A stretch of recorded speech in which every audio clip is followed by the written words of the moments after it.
বলরামের রথ চলতে শুরু করেছে, ঘোড়া লাগানো। এই যে বলরাম দাদার রথ চলছে, টান পড়ে গেছে।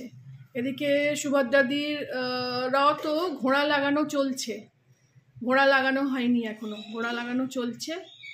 আর ওদিকে দাদার রথও ঘোড়া লাগানো চলছে। দাদার রথটা দেখা যাচ্ছে না, জগন্নাথের রথটা। তো এই দুটো রথ টান পড়ে গেছে দাদার রথে, মানে জগন্নাথের রথে পড়েনি, বলরামের রথে পড়েছে। এবার জগন্নাথের রথেও পড়বে, সেটাও আপনাদের সঙ্গে শেয়ার করব। এই যে রথ চলছে,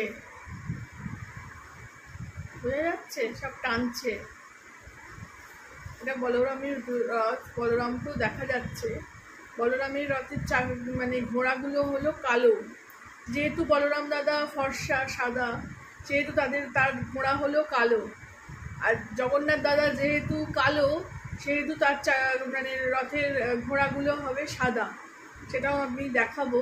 এদিকে সুভদ্রাদির ঘরের মানে ঘোড়ার রং হচ্ছে খয়েরি মতন, গ্রে গ্রে কালার। চলছে, রথ চলছে।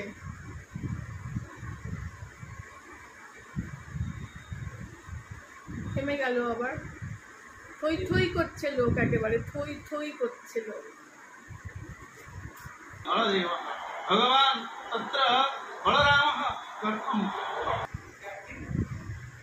তিনটে রথকে একসঙ্গে দেখা যাচ্ছে। এই যে পেছনে দাদার রথ, জগন্নাথের রথ আর সুভদ্রাদির রথ।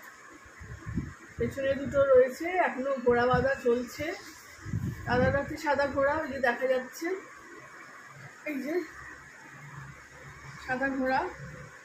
আর এদিকে সুভদ্রাদির ঘোড়াটা হলো ব্রাউন কালার।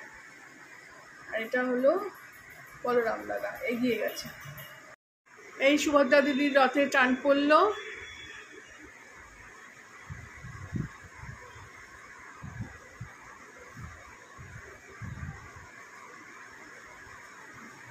বলরাম দাদা অনেকটা এগিয়ে গেছে। এবার সুভদ্রা দিদির রথে টান পড়ছে, টান পড়ে গেছে অলরেডি।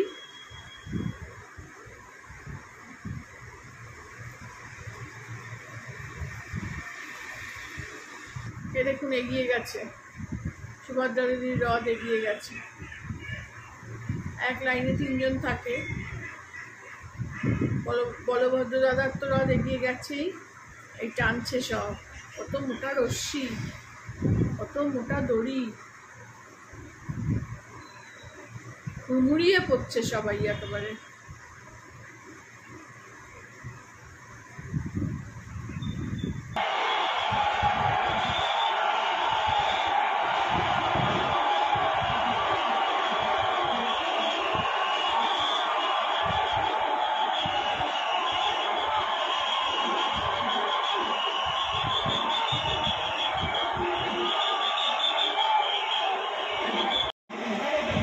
অবশেষে দাদার রথে টান পড়েছে। সন্ধে হয়ে গেল, 8টা বাজতে চললো। দাদার রথে টান পড়েছে, এক ঝটকায় একবার এগোলো, আবার দাঁড়িয়ে পড়েছে। যতটা পারলাম আপনাদের সঙ্গে শেয়ার করলাম। দাদার রথে ওঠা থেকে দাদার রথে টান পড়া, দাদাকে দেখা যাচ্ছে। এই যে দাদার রথ। এখানেই তাহলে আমি আমার রথযাত্রার অনুষ্ঠানটা শেষ করলাম। ভালো লাগলে আমার চ্যানেলটাকে লাইক, শেয়ার অ্যান্ড সাবস্ক্রাইব করে দেবেন। Thank you for watching.